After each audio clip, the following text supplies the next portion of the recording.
oyo ezali devoir à domicile boyoka kaka nde botia bapoint lolenge nyonso elingi bino. Président Ibrahim YL ya mama Charlotte Pigeon de Londres boyoka mwana lolenga azali kolela pa azali kopasola.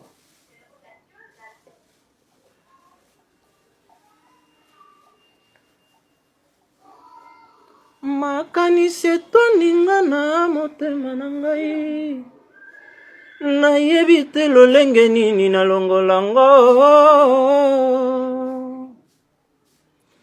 Susi etoninga na motema na ngai, nayebi te lolenge nini nalongolango. Naleli motema etondi na mawaye, ndepu ya kenda ya tikanga kaka na se ya nzete. Bolingo ezali lokola mai ya komela, tango simbi yango esengeli obatela yango e. Soki sopani nani lisusu alokota zali te ya ngai pasi na motema na ngai e. Isabelle Mabeka bonga dedika